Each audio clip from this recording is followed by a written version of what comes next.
There's no doubt whatever about that. The register of his burial was signed by the clergyman, the clerk, and the undertaker. The chief mourner, Scrooge, signed it.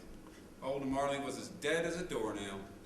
This must be distinctly understood, or nothing wonderful will come of the story we are going to relate. Scrooge never painted out old Marley's name.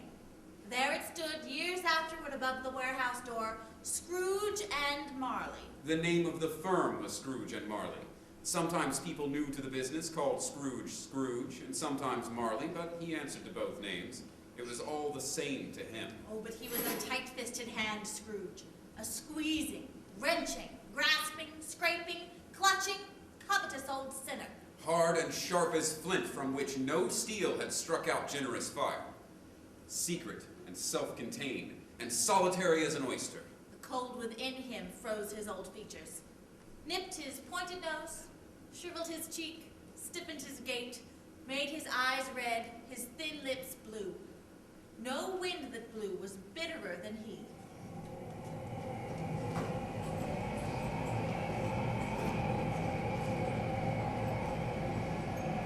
Once upon a time, on Christmas Eve, old Scrooge sat busy in his counting house. It was cold, bleak, biting weather, and he could hear the people in the court outside go wheezing up and down, stamping their feet on the pavement stones and beating their hands on their breasts to keep themselves warm. Scrooge was at work in his counting house, keeping his eye upon his clerk, who was copying letters. Scrooge had a very small fire, but the clerk's fire was so very much smaller that it looked like one coal. Cratchit, take that piece of coal, and I'll be tempted to review the terms of your employment. Yes, Mr. Scrooge. Work faster, and you'll be warm enough. Yes. Merry Christmas, Uncle! God save you. Ah, humbug! Christmas a humbug, Uncle. You don't mean that, I am sure. I do. Merry Christmas. What right have you to be merry? What reason have you to be merry? You're poor enough. Well, come then. What right have you to be dismal? What reason have you to be morose? You're rich enough. Ah, humbug! Don't be cross, Uncle. What else can I be when I live in such a world of fools as this? Merry Christmas. Out upon the Merry Christmas! What's Christmas time to you but a time for paying bills without money? A time for finding yourself a year older, but not an hour richer. A time for balancing your books and having every item in them throw a round dozen of months presented dead and debt still. If I could work my will, every idiot that goes about with Merry Christmas on his lips should be boiled with his own pudding and buried with a stake of holly through his heart. He should. Uncle! Nephew, keep Christmas in your own way, and let me keep it in mine. Keep it. But you don't keep it. Let me leave it alone, then. Much good may it do you. Much good has ever done you. There are many things by which I might have derived good, by which I have not profited. I dare say Christmas among the rest. But I am sure I have always thought of Christmas as a good time, as a pleasant, kind, charitable, forgiving time. The only time I know of in the long calendar of the year when men and women seem to open their shut-up hearts freely. And so, Uncle, although it has never put a scrap of gold or silver in my pocket, I say it has done me good, and it will do me good, and I say God bless it. Let me hear another sound from you, and you'll keep your Christmas by losing your situation. You're quite a powerful speaker, sir. I wonder you don't go into Parliament. Don't be angry, Uncle. Come, dine with us tomorrow. I'll see you in Hades first. But why? Why? Why did you get married? Because I fell in love. Because you fell in love. Good afternoon. No, you never gave that as a reason not to come see me before that happened. Why give it as a reason now? Good afternoon. I want nothing from you. I ask nothing of you. Why cannot we be friends? Good afternoon. I am sorry to find you so resolute. But I have made the trial in homage to Christmas, and I will keep my Christmas humor to the last. And so, Uncle, Merry Christmas. Good afternoon. And a Happy New Year. Good afternoon. Merry Christmas, Mr. Cratchit, and to your family, too. Merry Christmas to you, sir. My clerk, 15 shillings a week and a wife and a family, talking about a Merry Christmas? I'll retire to Bedlam.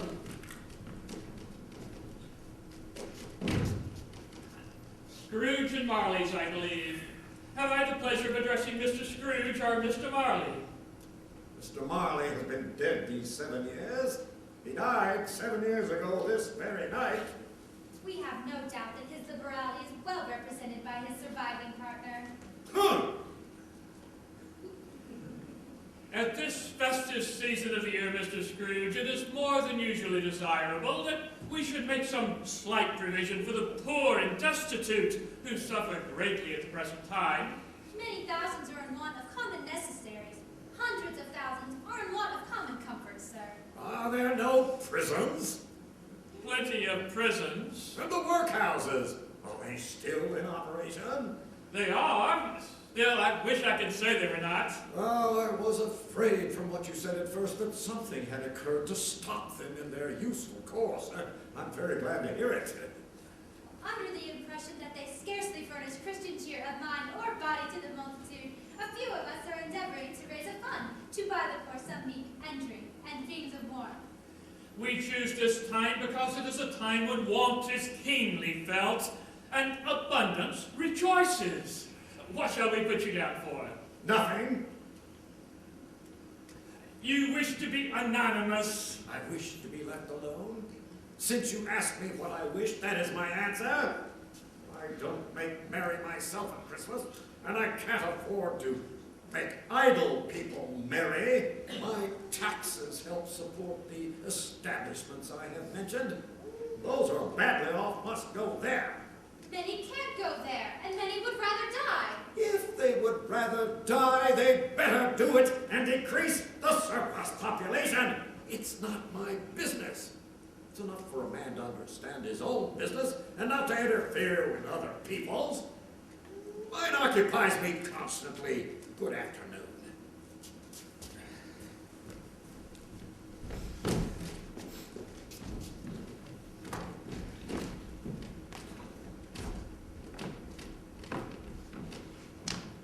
God rest ye merry gentlemen, may nothing you do.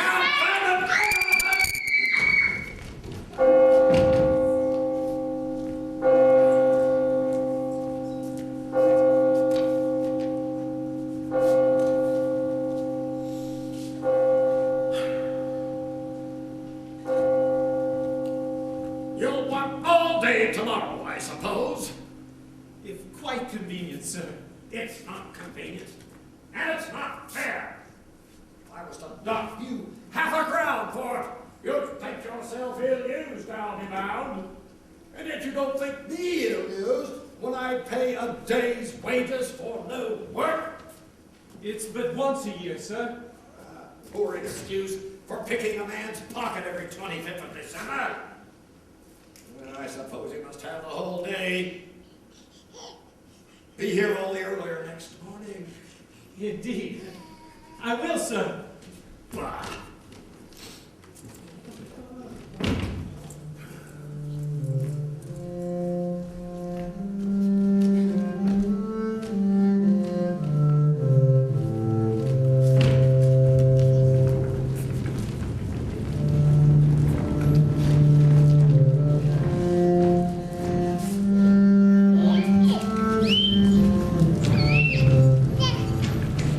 Scrooge took his melancholy dinner at his usual melancholy tavern, and having read all the newspapers, went home to bed. He lived in a gloomy suite of rooms that had once belonged to his deceased partner. The yard was so dark that even Scrooge, who knew its every stone, was fain to grope with his hands. Now it is a fact that there was nothing at all particular about the knocker on the door, except that it was very large. And it is also a fact that Scrooge had seen it night and morning through his whole residence at that place. And then let anyone tell me, if he can, how it came to be that Scrooge, having his key in the lock of the door, saw in the knocker not a knocker, but Marley's face. Marley's face! It was not angry or ferocious, but looked at Marley as Scrooge as Marley had used to look, with ghostly spectacles turned up on a ghostly forehead. And though the eyes were wide open, they were perfectly motionless. As Scrooge looked fixedly at this phenomenon, it was a knocker again.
It's humbug, still. I won't believe it. I won't believe it.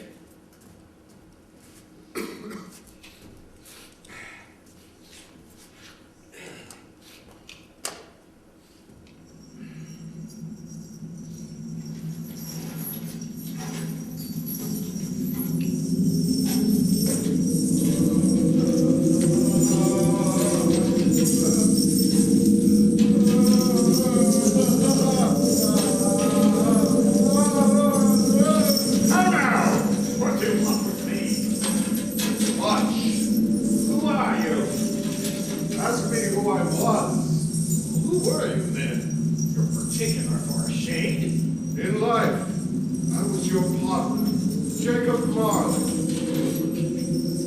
Can you sit down? I can. Well, do it then.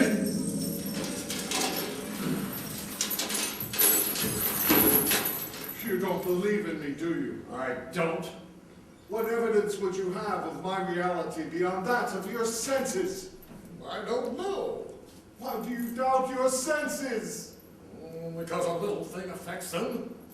A slight disorder of the stomach makes them cheats. You may be an undigested bit of beef, a blot of mustard, a crumb of cheese, a fragment of an underdone potato. More of gravy than of the grave about you, whatever you are. Humbug, I tell you, humbug!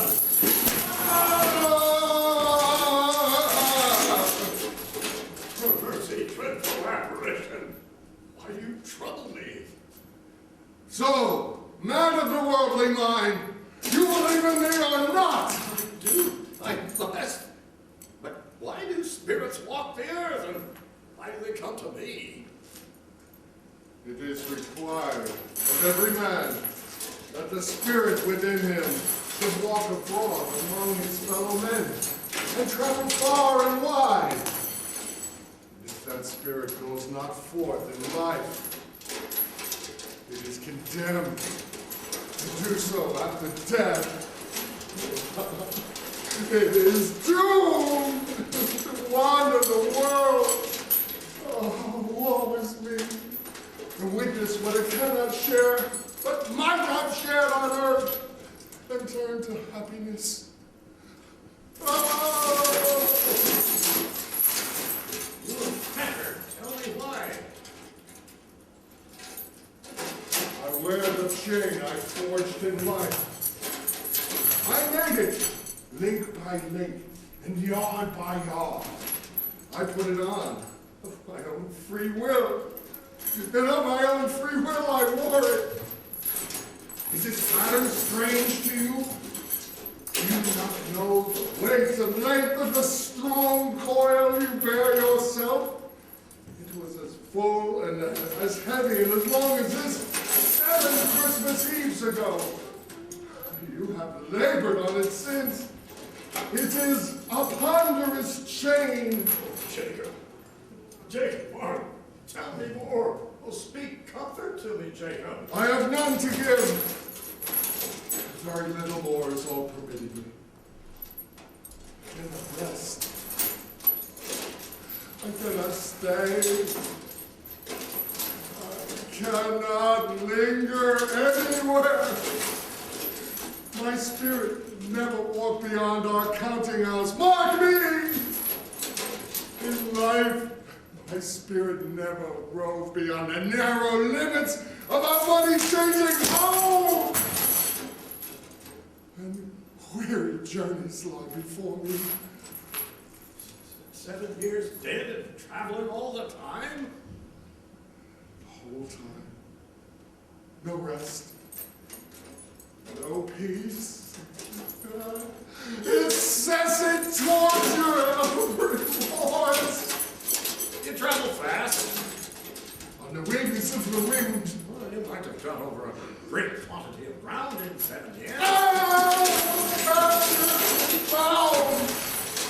Double iron. Not to know that no space of regret can make amends for one life's opportunity misused. Yet such was I. Oh, such was I. You were always a good man of business, Business! Mankind was my business. The common welfare was my business. Charity, mercy, and benevolence were all my business. The dealings of my trade were but a drop in the ocean of the comprehensive nature of my business. Hear me! My time is nearly gone. I will, but pray don't be hard upon me, Jacob. Come here that I can warn you. That you have yet a chance and hope of escaping my fate, a chance and hope of my fulfilling Ebenezer. You're always a good friend to me. Thank you. You will be visited by 3 spirits. Is that the chance and hope you mentioned? It is. I think I'd rather not. Without their visits, you cannot hope to shun the path that I tread. Expect the first tomorrow, when the bell tolls 1. Well, couldn't I take more at once and hand it over, Jacob? Expect the second, the next night, at the same hour. The third upon the next night, when the last stroke of 12 has ceased to vibrate. Look to see me no more. And look that, for your own sake, you remember what has passed between us.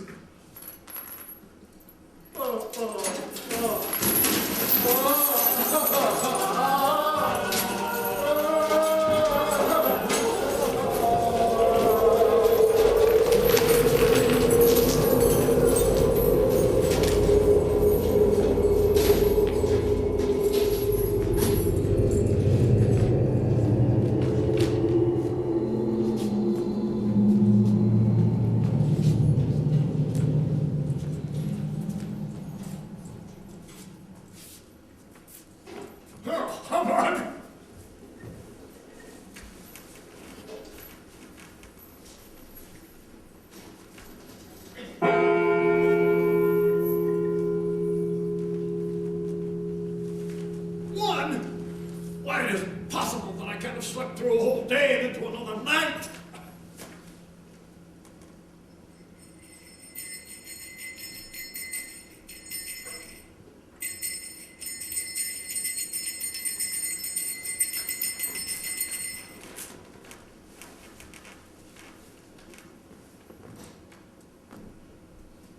Are you the spirit whose coming was foretold to me?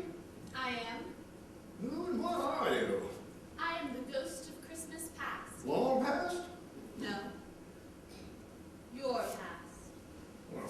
reason do you haunt me? Your welfare. Ah, Your reclamation, then. Take heed. Rise. And walk with me.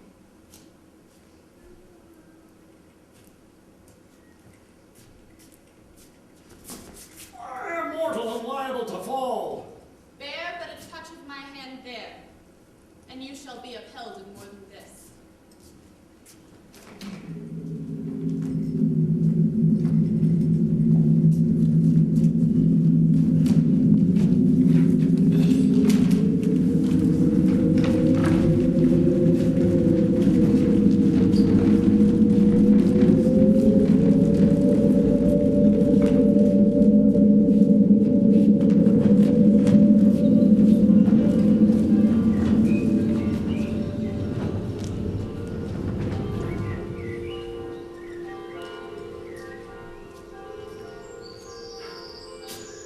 Good heavens! There's bread in this place. I was a boy here. You recollect the way? Remember tonight that walking blindfold? Strange to have forgotten it for so many years. Oh, look, there's Tom. Hello, Tom. Oh, look here, Bert. These are but shadows of things that have been. They have no consciousness of us. Come. My old school. Yes? It is not quite deserted this Christmas day. A solitary child remains there still. I remember. Oh, poor boy. The spirit in his eye, Ebenezer Scrooge. And the book I am reading is Arabian Nights. All the characters in my books came to share Christmas with me. Ali Baba, there he is now. Ali Baba. It's dear old honest Ali Baba. Christmas time he came here just. And there's poor Diana. The servant girl has saved him. See her dance. She's wearing her silver dagger. She saved Ali Baba's life, you know. Yes, she did.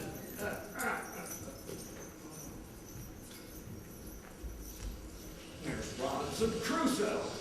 See his parrot?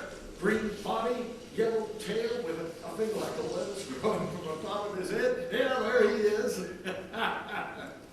Poor Robert Crusoe, he called me when he came home again after sailing around the island.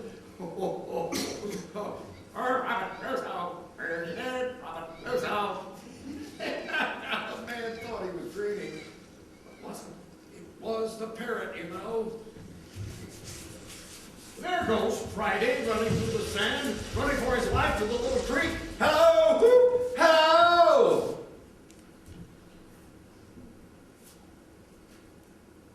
Oh, poor boy. Oh, I wish. But it is too late now. What is the matter? Nothing! Nothing. There were some children singing a Christmas carol at my door last night. I should like to have given them something, that's all. Let us see another Christmas.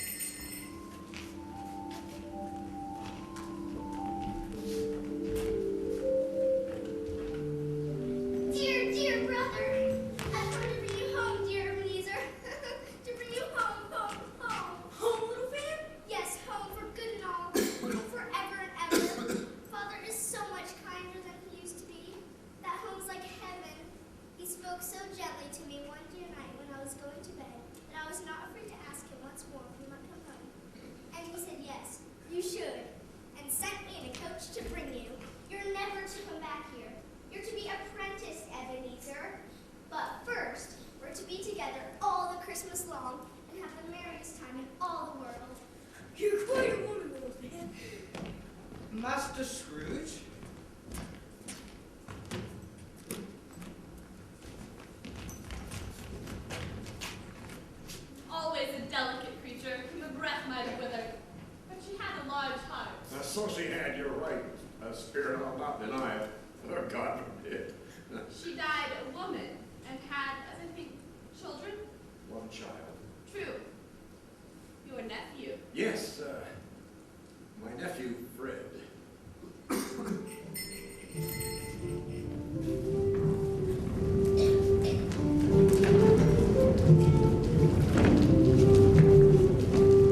sure. Bless me, yes, there he is.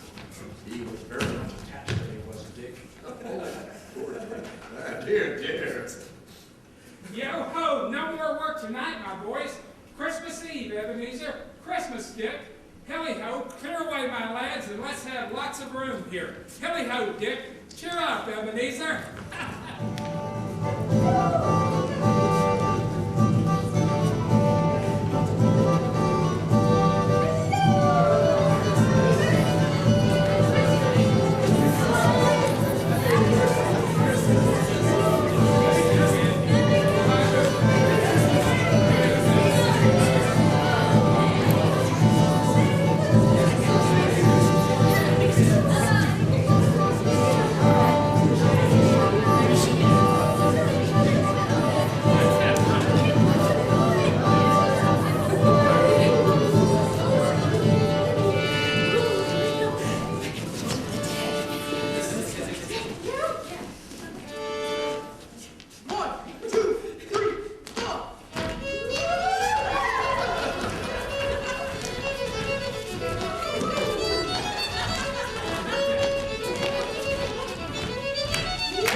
To make our service light or burdensome, a pleasure or a toil.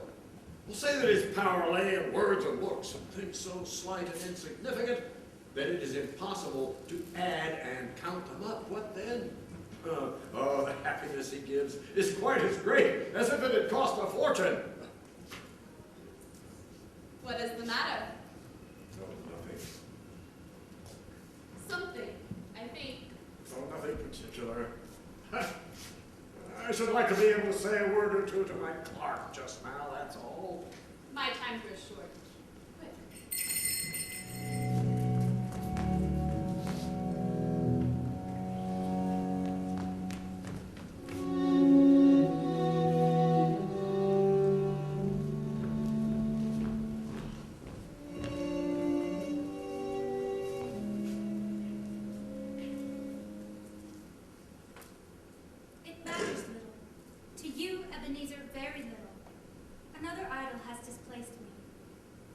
can cheer and comfort you in the time to come, as I would have tried to do.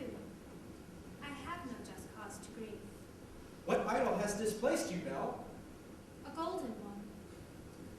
There is nothing on which the world is so hard as poverty, and there is nothing it professes to condemn with such severity as the pursuit of wealth. You fear the world too much. I have seen your nobler aspirations fall off one by one, until the master passion, gain, engrosses you. Have I not? What then? Even if I've grown so much wiser, Belle, what then? I am not changed towards you, am I? Ebenezer, our contract is an old one. When we promised to wed, we were both poor, and content to be so, until in good season we could improve our worldly fortune by our patient industry. You are changed. When we promised, you were another man. I was a boy. Your own feelings tell you that you are not what you were. I am. That which promised happiness when we were one in heart is fraught with misery now that we are two. And so I release you. Have I ever sought release? In words, no, never. In what then? In a changed nature, an altered spirit, another hope at its great end, and anything that made my love of any worth or value in your sight. If this had never been between us, tell me, Ebenezer, would you seek me out and try and win me out? No.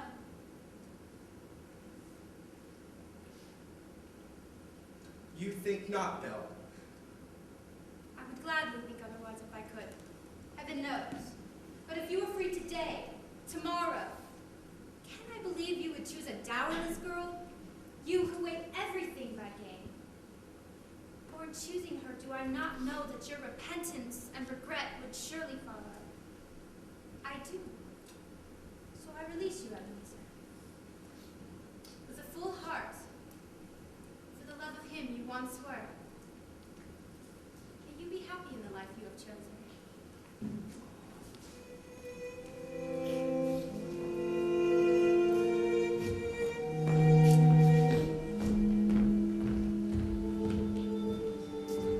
Spirit, show me no more. Conduct me home. Why do you delight to torture me? No more, no more. I don't wish to see it. I told you that these were shadows of things that have been. That they are what they are. Do not blame me. Oh, take me back. I cannot bear it. Haunt me no longer.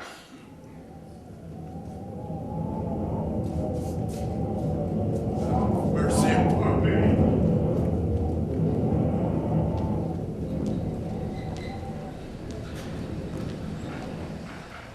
Well, Mrs. Dickens, it appears the spirits are having an effect on Ebenezer Scrooge. How could they not, Mr. Dickens? Shall we give our guests a chance to stretch their legs before the final two spirits make their appearance? What a good idea, Mr. Dickens. Would you care for some refreshment, my dear? I would. I believe we'll find some in the lobby. Would you care to join us? 15 minutes then.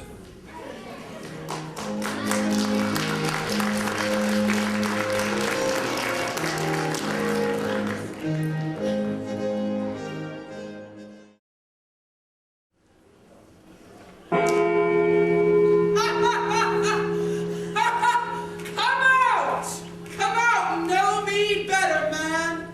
I am the ghost of Christmas present. You have never seen the like of me before. Never. Have you never walked forth with the younger members of my family? Meaning, for I am very young. My elder brothers born in these later years. Well, I don't think I have. I'm afraid I have not. Have you had many brothers, Spirit? More than 1,800! A tremendous family to provide for. Spirit, I give you leave to conduct me where you will. I went forth last night on compulsion, and I learned a lesson that is working now. Tonight, if you have aught to teach me, let me profit by it. Touch my robe.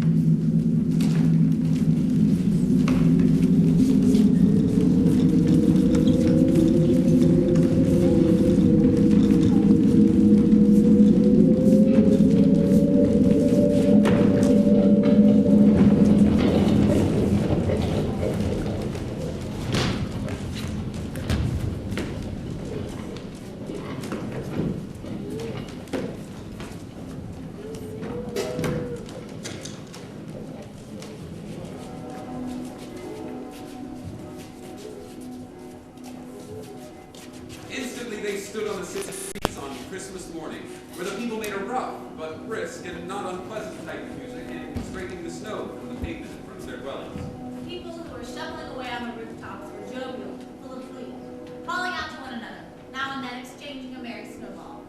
Soon the steeples called good people to church and chapel, and they came flocking through the streets in their best clothes and wearing their gayest faces. Scrooge and the spirit went invisible into the suburbs of the town, where they stopped at the four-roomed house of his clerk, Bob Cratchit.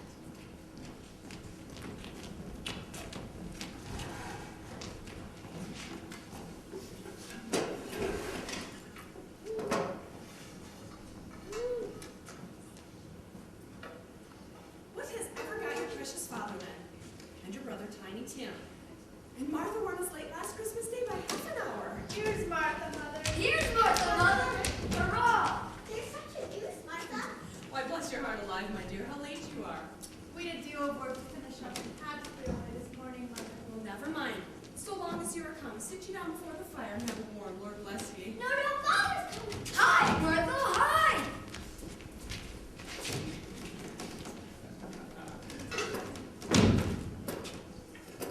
Why? Where's our Martha? Not coming. Not coming. Not coming upon Christmas Day. Here I am, Father. And did you believe me, Father, that our Martha would miss Christmas Day? Never. That's my girl. And how did little Tim behave? As good as gold, even better. Somehow he gets thoughtful sitting by himself so much and thinks the strangest things you ever heard.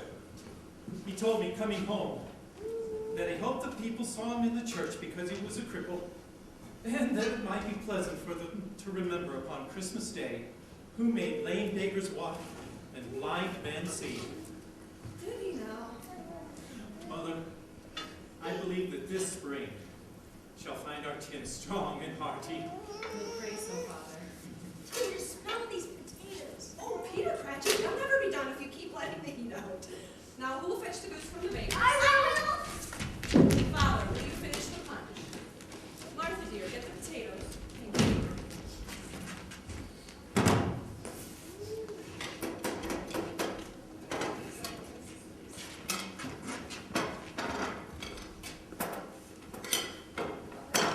Thank you.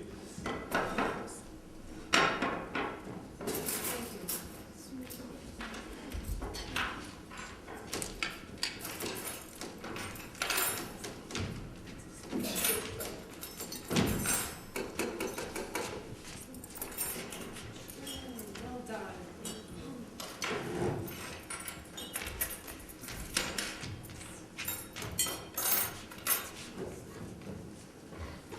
What a goose. I don't believe there's ever been such a fine goose, eh, Tim? A Merry Christmas to us all, my dears. God bless us. God bless us. God bless us, everyone. Spirit, that frail child. Tiny Tim. Yes. Oh, tell me if Tiny Tim will live. I see a vacant seat in the poor chimney corner, and a crutch without an owner, carefully preserved. If these shadows remain unaltered by the future, the child will die. No, no. Oh, no, kind spirit. Say he will be spared. If these shadows remain unaltered by the future, none other of my race will find him here. What then? If he be like to die, he had better do it, and decrease the surplus population. Mr. Scrooge. I'll give you Mr. Scrooge, the founder of the feast. The feast indeed. I wish I had him here. I'd give him a piece of my mind to feast upon, and I hope he'd have a good appetite for it. My dear, the children, Christmas Day. It should be Christmas Day. I am sure on which one drinks the health of such an odious, stingy, hard, and unfeeling man as Mr. Scrooge. You know he is, Robert. Nobody knows it better than you do, poor fellow. My dear, Christmas Day. I'll drink his health. For your sake, and the day's, not for his. A long life to him. A Merry Christmas, and a Happy New Year. He'll be very merry and very happy, I have no doubt. I am the ogre of this family.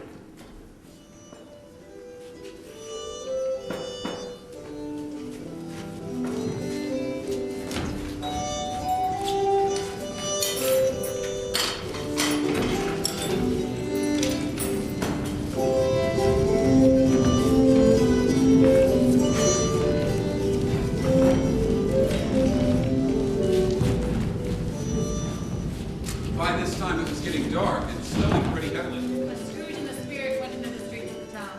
The brightness of the roaring fires in kitchens and parlors was wonderful.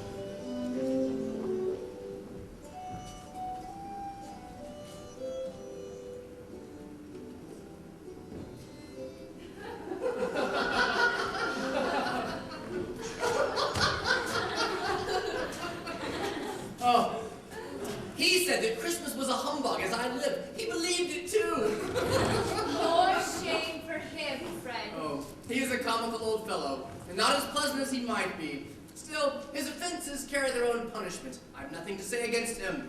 I'm sure he is very rich, Fred. At least you always tell me so. What of that, my dear? His wealth is of no use to him. He doesn't do any good with it. He doesn't make himself more comfortable with it. He hasn't the satisfaction of thinking he's ever going to benefit us with it. I have no patience with him. Oh, I have. I am sorry for him, Ellen. Oh, I couldn't be angry with him if I tried. Who suffers by his ill whims? Himself. Always. Here, he takes it into his head to dislike us, and he won't come to dinner. What's the consequence? He doesn't lose much of a dinner. Indeed. I think he loses a very good dinner. Oh, I'm very glad to hear that. I have a great faith in these young housekeepers. What do you think, Topper? Oh, do go on, Fred. He never finishes what he begins to say. He is such a ridiculous fellow. I was only going to say that the consequence of his taking a dislike to us is that he loses some pleasant moments, which could do him no harm. I am sure he loses pleasanter companions than he could find in his own thoughts, either in his moldy old office or his dusty chambers. I mean to give him the same chance every year, whether he likes it or not, for I pity him.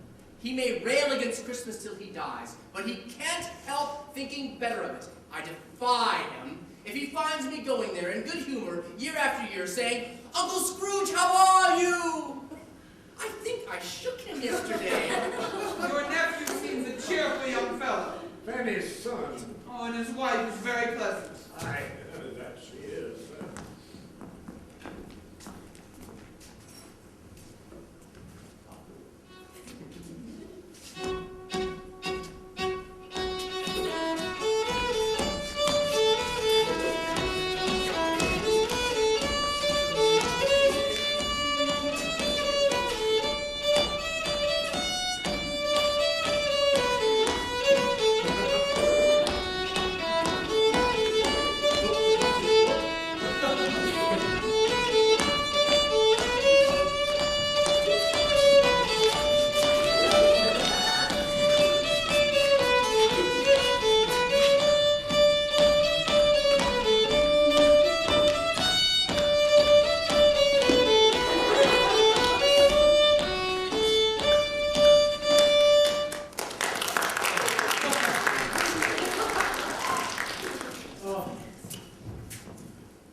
Anyone for yes or no? Yes. Excellent. The person who's in must think of something, and the rest of us ask questions to which he can only answer yes or no. Who'll be it? Oh, I will. Of course. Who else? Our time is short. No, here's a new game. 1/2 hour spirit, only one. Have you got it? I have. Ask away. Is it an animal? Yes. A live animal? Yes. A lovely furry animal? No. A rather disagreeable animal? Yes. A savage animal? Yes. Is it an animal that growls and grunts sometimes? Yes. Is it found in London? Yes. Is it killed in a market? No. Does it live in a menagerie? No. Is it a tiger? Nope. A bear? Nope. A dog? No. A cat? It's not furry. Is it an ass? Sometimes. Foul. Does it No. walk on 4 legs or 2? Foul. No, does it walk on 4 legs? No. Does it walk on 2 legs? Yes. I know what it is, Fred. I know what it is. What is it? It's your Uncle Scrooge. It is indeed.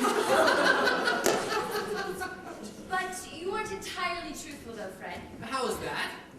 You answered no to whether it was a bear. He has given us plenty of merriment, to be sure. It would be unkind not to drink his health. And so I say Uncle Scrooge. Uncle Scrooge?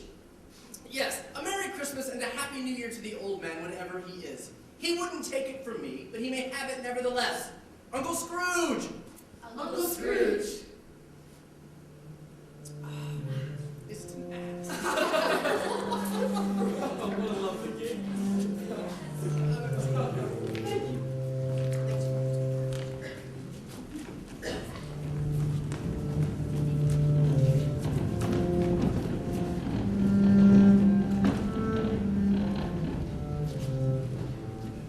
You seem greatly aged. Are spirits' lives so short? My life upon this globe is very brief. It ends tonight. Tonight at midnight. Hark, the time is drawing near. Forgive me if I'm not justified in what I ask, but I see something strange and not belonging to yourself protruding from your skirts. Is it a foot or a claw? It might be a claw for all the flesh that is upon it. Look down here. Man, look down here! Spirit, are they yours? They are mankind's.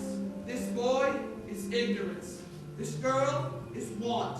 Beware them both in all of their degrees. But most of all, beware this boy. For on his brow I see that written which is doom, unless the writing be erased. Deny it, and abide the end. Have they no refuge or resource? Are there no prisons? Are there no workhouses?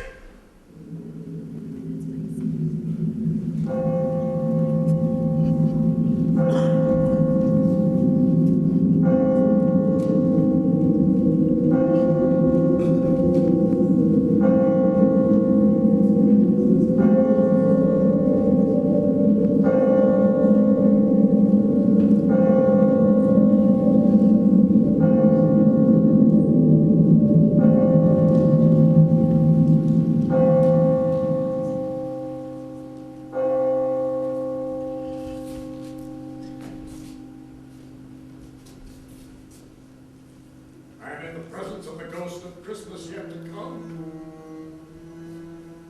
You're about to show me shadows of things that have not happened, but will happen in the time before us. Is that so, Spirit? Ghost of the future, I fear you more than any specter I have seen. But as I know your purpose is to do me good, and as I hope to live to be another man from what I was, I am prepared to bear you company, and I do it with a thankful heart. Will you not speak to me? Lead on. Lead on, the night is waning fast, and it is precious time for me, I know. Lead on, Spirit.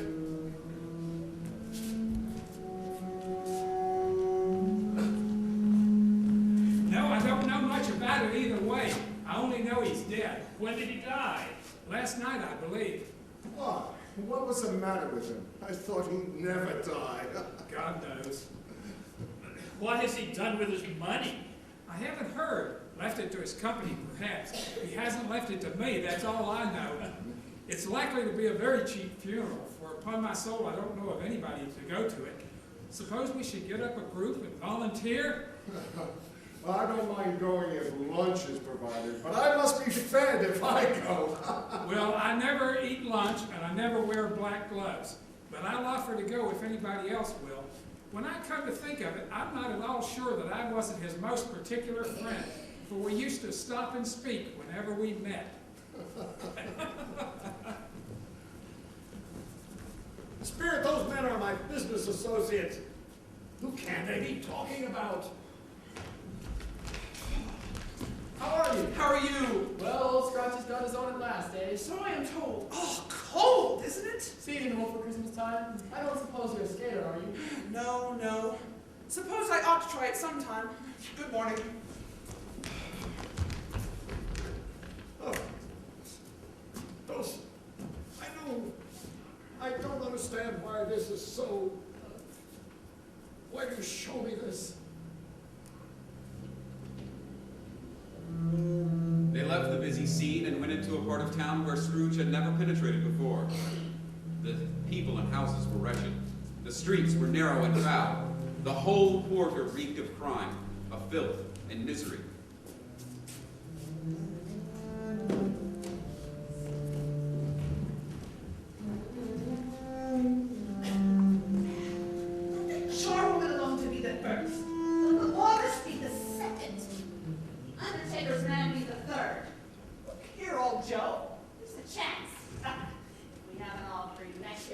not meaning it. You couldn't have met in a better place. Come into the parlor. You made free with it yourself long ago, you know, and the other two ain't strangers. We're all suitable for our calling. We're well matched. Come into the parlor. Come into the parlor. What odds, then? What odds, Mrs. Dilber? Every person has the right to take care of themselves. We always did. That's true, indeed. No man more so. Well then, woman, don't stand staring as if you was afraid. Who's the wiser? We're not going to pick holes in each other's coats, I suppose. No, indeed. You sure hope not. Well then, that's enough. Who's the worse off for the loss of a few things like these? Not a dead man, I suppose. No, indeed. He wanted to keep them after he was dead. Why wasn't he more natural in his lifetime? If he had been, he'd have had somebody to look after it when he was struck with death. Instead of lying there, gasping out his last alone by himself. That's the truest word that ever was spoke. It's a judgment on him. It should have been a little heavier judgment. It would have been if I could have laid my hands on anything else. Open the bundle, Joe. Speak out plain. Let me know the value of it. I'm not afraid to be the first, nor afraid for them to see it. We all knew we were pretty much helping ourselves before we met here, I believe. It's no sin. Open the bundle, Joe. You first. Let's see what you got.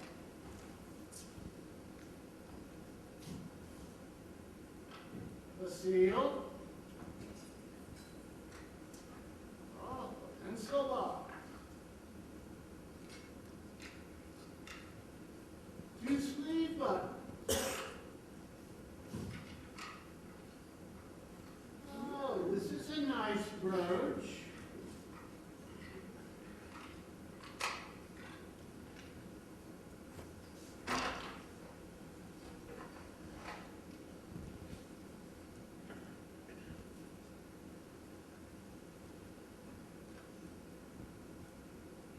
That's your account.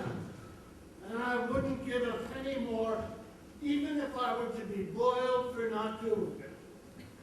Who's next? Here's mine. Well. Sheets. Towels.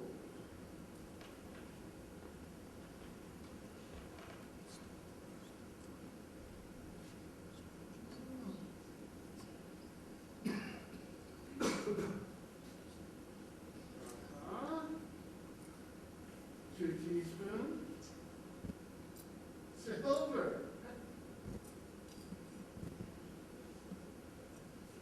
Oh, silver tongs. My boots. Could use a polish.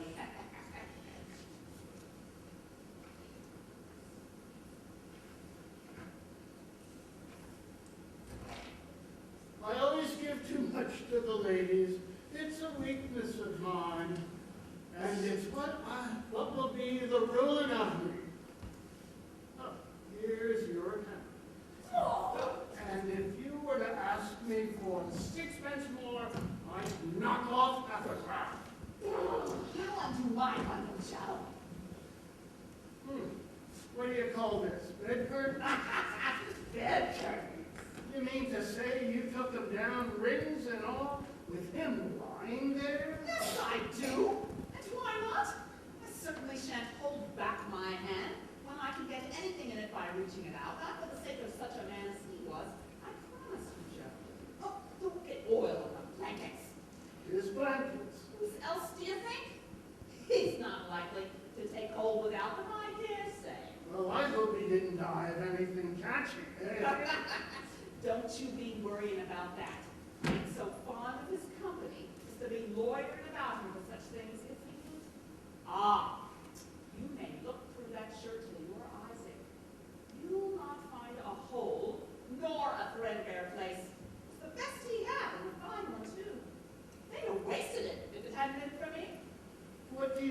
say by wasting it? Putting it on him to be buried in, to be sure. Somebody took it off. Somebody was fool enough to put it on, but I took it off again. If calico ain't good enough for such a purpose, it ain't good enough for anything. He can't look uglier than he did in that one. There. You see? That's the end of it. He frightened everyone away from him when he was alive to profit us when he was dead.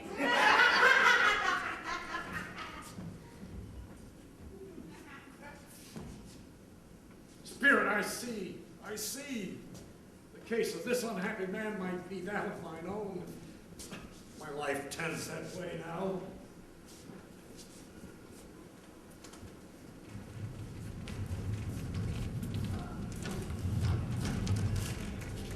Merciful heaven! What's this? Spirit, this is a fearful place, and leaving it I shall not leave its lesson. Trust me. Oh, let us go. I understand you, and I would do it if I could, but I have not the power, Spirit. I have not the power. If there is any person in the town who feels emotion caused by this man's death, show that person to me, Spirit. I beseech you.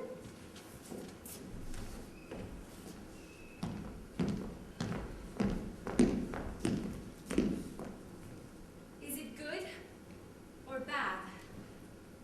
Bad. We are quite ruined. No, there is hope yet, Caroline.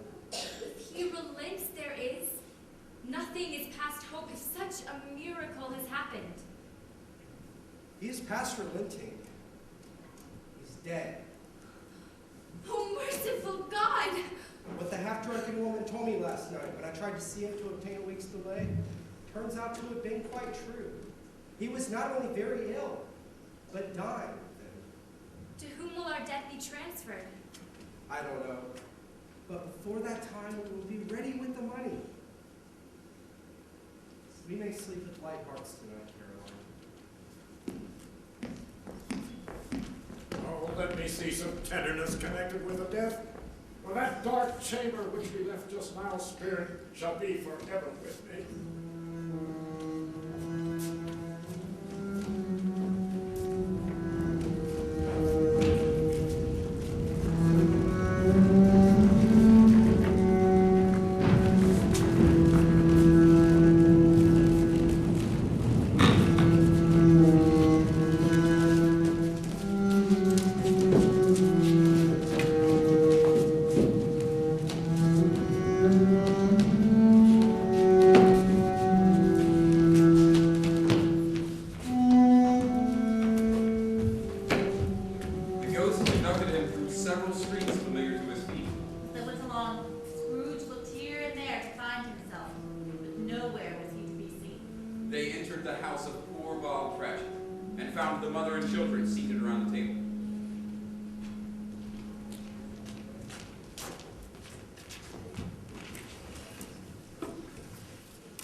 Tim upon his shoulder very fast indeed.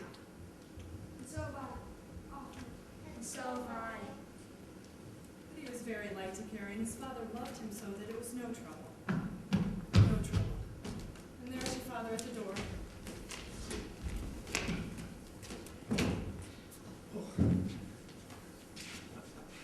Look, Father, and see how pretty Mother's is. Oh my.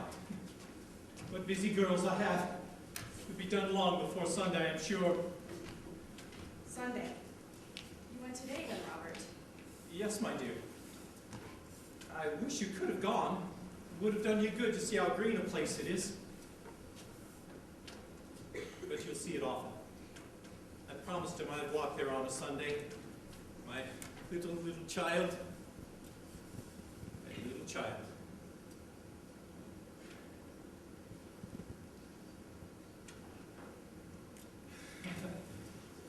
You'll never guess who I met in the street today. Mr. Scrooge's nephew, Fred. Did you, Robert? He inquired upon my health, seeing I was a little down, you know. Upon which, for he's the pleasantest spoken gentleman you ever heard, I told him, and so I told him. I am heartily sorry for it, he said, Mr. Cratchit. Heartily sorry for your good wife. Dear man. By the by, how we ever knew it, I don't know. Knew what, Robert? Why, that you are a good wife, my dear. Everybody knows that. Well observed, my boy. I hope they do. Heartily sorry, he said, for your good wife.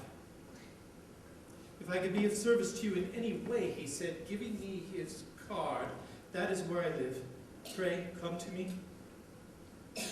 Now, it wasn't for the sake of anything he might be able to do for us, so much as for his kind way that this was quite delightful. It really seemed as if he had known our poor Tiny Tim and felt with us. I'm sure he's a good soul. I'm sure that we shall none of us forget our poor Tiny Tim, shall we? Or this first parting that there was among us. No, never, Father. And I know that when we recollect how patient and mild he was, although he was a little child, we shall not quarrel easily amongst ourselves and forget him in doing it. No, never, Father. I am very, very happy.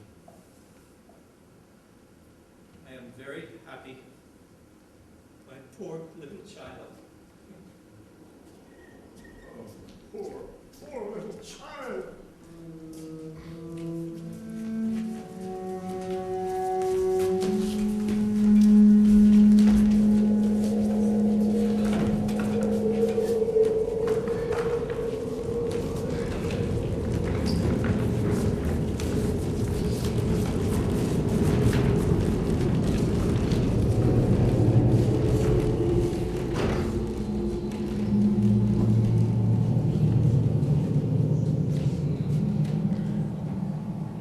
Something informs me that our parting moment is at hand. I know it, but I know not how. Tell me what man that was whom we saw lying dead. Before I draw near to that stone to which you point, answer me one question. Are these the shadows of the things that will be? Or are they shadows of things that may be only? Men's courses will foreshadow certain ends to which, if persevered in, they will keep. But if the courses be departed from, the ends will change. Oh, say it is thus with what you show me. Ebenezer Scrooge! Am I that man that lay upon the bed? Oh, no, spirit, no, spirit, hear me. I am not the man I was. I will not be the man I must have been but for this intercourse. Why show me this if I have passed all hope? Oh, good spirit, assure me that I yet may change these shadows you have shown me by an altered life. I will honor Christmas in my heart and try to keep it all the year. I will live in the past, the present, and the future. The spirits of all three shall strive within me. I will not shut out the lessons that they teach. Oh, tell me I may sponge away the writing on this stone.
in the past, the present, and the future. The spirits of all three shall strive within thee. Oh, Jacob, Marley, heaven and the Christmas time be praised for this.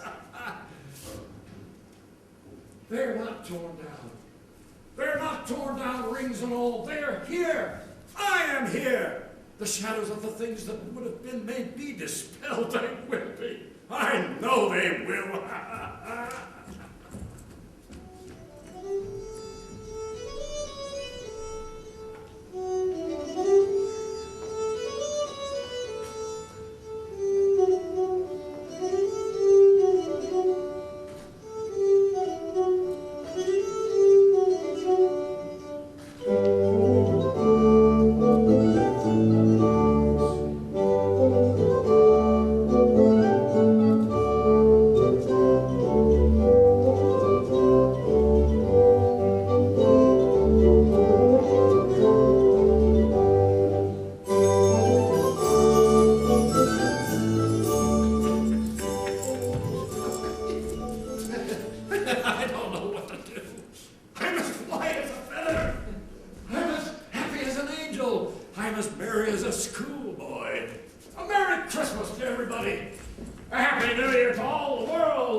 Corner.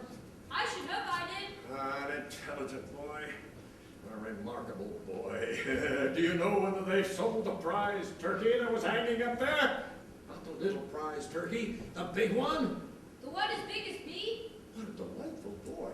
It's a pleasure to talk to him. Yes, my buck. It's hanging there now. Is it? Go and buy it. What? No, I'm in earnest. Go and buy it and tell them to bring it here that I might give them directions where to take it. Come back with a man and I'll give you a shilling. Come back in less than 5 minutes and I'll give you half a crown. I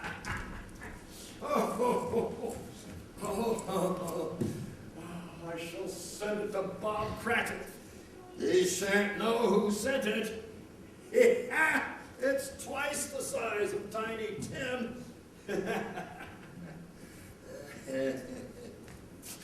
The butcher never made such a joke as sending it to Cratchit's will be. I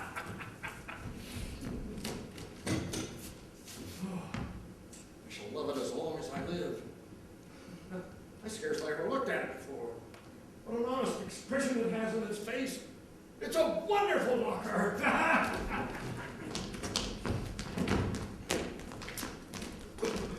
Oh, here's the turkey. Hello. Hello. Merry Christmas. Merry Christmas to you, sir. Camden Town, fast as you can go. If you please. Yes, sir. At your service, sir. Oh, wait. Here's a bit more. You must have a cab. Thank you, sir. Much obliged, sir. And Merry Christmas. Good morning, sir. Merry Christmas to How you. do you do? I hope you succeeded yesterday. It was very kind of you. Merry Christmas to you both. Mr. Scrooge? Yes, that is my name, and I fear it may not be pleasant to you. Allow me to ask your pardon. Will you have the goodness to accept? Lord bless me. My dear Mr. Scrooge, are you serious? If you please, not a farthing less. A great many back payments are included in it, I assure you. Will you do me that favor? My dear sir, I don't know what to say to such generosity. Don't say anything, please. Come and see me. Will you come and see me?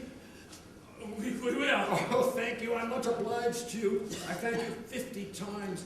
Bless you. Merry Christmas. Merry Christmas, sir. Fred. And this must be your Ellen. Uncle! Oh, bless my soul! Fred, by chance I might come to dinner. Will you let me in, Fred? Let you in? Why, of course we'll let you in! Will you come with us now, Uncle? Yes, now. Well, of course now. Merry Christmas. Indeed it is.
Do you mean coming in here this time of day? I am very sorry, sir. I am behind my time.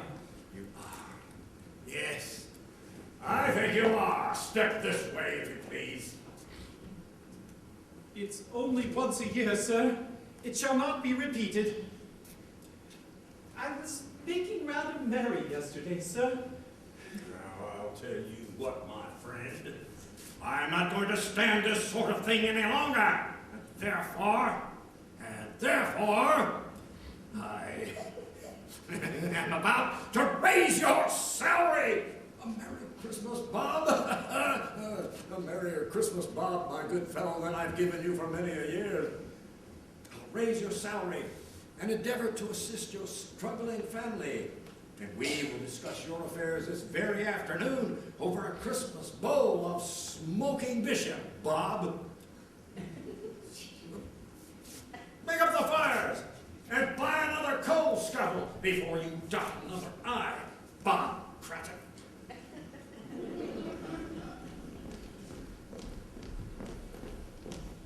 Scrooge was better than his word. He did it all and infinitely more. And to Tiny Tim, who did not die, he was a second father. He became as good a friend, as good a master, and as good a man as the good old city knew, or any other good old city, town, or borough in the good old world.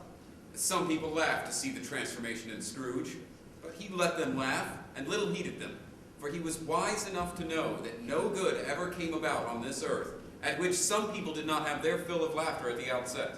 His own heart laughed. That was quite enough for him. Old Scrooge was never visited by spirits anymore, but it was said of him that he knew how to keep Christmas if any man did. Let that be said of all of us. And as Tiny Tim said, God bless us, everyone.